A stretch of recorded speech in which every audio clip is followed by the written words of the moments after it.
Bonjour, nous sommes ici dans une des salles de manipulation de l'Institut de recherche sur le cancer et le vieillissement avec son directeur, le professeur Éric Gilson. Nous allons parler de la biologie du vieillissement. C'est en passe de devenir une discipline à part entière. Or, vous nous avez expliqué que jusque dans les années 60, les chercheurs eux-mêmes pensaient qu'une cellule ne pouvait pas vieillir. Oui, c'est vrai. Jusque dans les années 60, on pensait que nos cellules étaient immortelles, contrairement à notre corps qui vieillissait et qu'on vieillissait pour des raisons liées à des phénomènes d'érosion avec le temps, mécanique. Et en fait, la grande découverte des années 60, c'est d'apercevoir que nos cellules aussi vieillissent. C'est ce que les biologistes appellent la sénescence cellulaire. Et cette sénescence cellulaire, en fait, a mis, au départ, c'était une observation qui était considérée par certains comme un artefact de laboratoire et qui s'est révélé être effectivement la base unificatrice des mécanismes de vieillissement de tous les organes, qui est l'accumulation de ces cellules sénescentes. Il a fallu attendre près de 40 ans de lutte acharnée de beaucoup de chercheurs pour en apporter la démonstration formelle. Et alors, au laboratoire, dans votre équipe en particulier, vous étudiez les mécanismes de l'entrée en sénescence. Voilà, donc évidemment, ce qui est très important, c'est comprendre comment nos cellules vieillissent, si on veut à la fois peut-être vieillir, de toute façon on vieillira, mais en bonne santé, plus longtemps. Donc, nos cellules sénescent pour beaucoup de raisons, notamment tout ce qui est réponse au stress environnementaux, la pollution, notre style de vie, ce que l'on mange, mais aussi par des mécanismes qui sont vraiment programmés dans nos gènes, j'allais dire. Et le mécanisme principal que l'on connaît, et que j'étudie depuis maintenant bien longtemps, c'est l'érosion des télomères, c'est-à-dire en fait l'extrémité de nos chromosomes qui raccourcit un tout petit peu chaque fois que nos cellules divisent, qui constitue une forme d'horloge, de sablier des divisions cellulaires, et non pas du temps chronologique, mais de ce qu'on appelle du temps mitotique. Et quand nos cellules ont épuisé un certain nombre de divisions, qui on est programmé pour ça, leurs télomères sont trop courts, et donc elles vont recevoir un signal qui vont les faire entrer en sénescence. Donc vous avez des salles de microscopie, je crois, dans lesquelles vous parvenez à visualiser ces extrémités, Venez, les télomères. Venez, je vais vous montrer. Et alors effectivement, en microscopie, on peut les visualiser, mesurer leur taille, mais pas seulement, on peut aussi étudier leur fonction, voir s'ils sont en bonne santé. Venez, on va voir ça. Alors bon, ça prend un peu de temps, mais c'est ce que font les chercheurs tous les jours, des allers-retours au quotidien, entre les salles de manip pour leur exercice physique.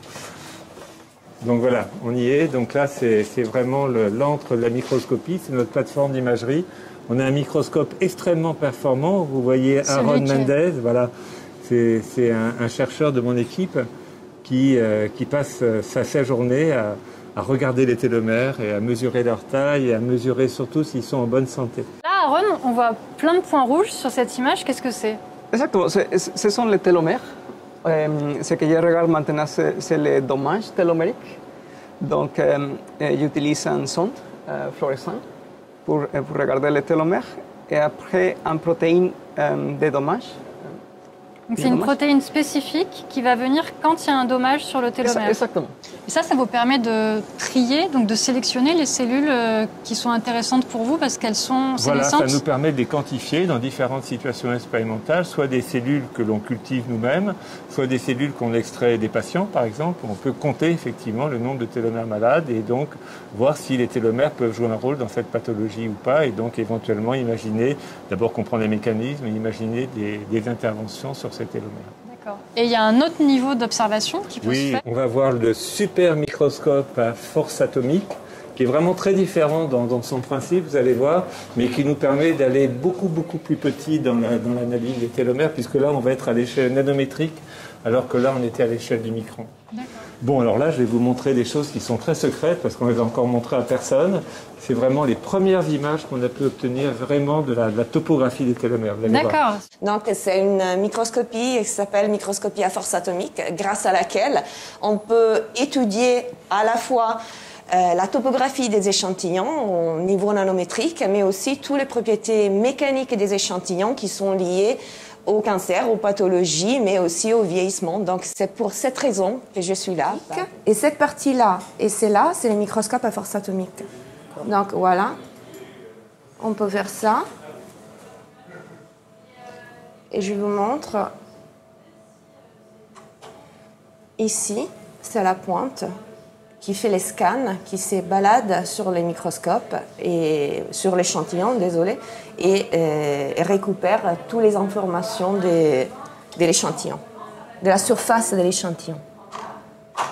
Grâce à la microscopie à force atomique, on arrive à voir tous les reliefs. Donc, on voit qu'en effet, il y a des discontinuités. Donc, on voit les profils des chromosomes et on peut même augmenter la résolution, donc diminuer la taille de l'image. Ici, on est à 18 microns et on peut voir vraiment en 3 dimensions que les chromosomes ne sont pas tout plats, mais il y a en effet des agrégats, des zones où la chromatine elle est plus condensée. Ouais. D'accord, merci. Merci à vous. Alors, il y a une question qu'on n'a pas encore abordée, c'est de savoir comment se traduit ce basculement en sénescence au niveau de la cellule. Ça se manifeste comment? Si vous voulez rentrer en sénescence, une cellule qui est en sénescence, elle ne se divise plus. À la limite, ce n'est pas très grave.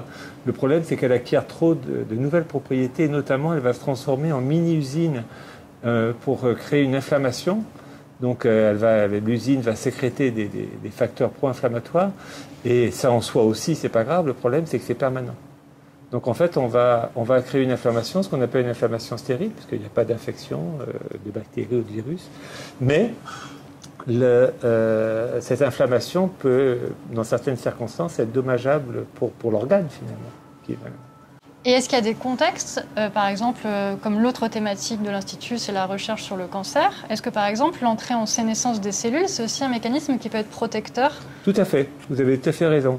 La sénescence, c'est aussi quelque chose d'abord qui a été sélectionné au cours de l'évolution, donc elle doit bien servir à quelque chose. On ne rentre pas en sénescence par hasard, ce n'est pas une situation par défaut, c'est une situation programmée par l'organisme.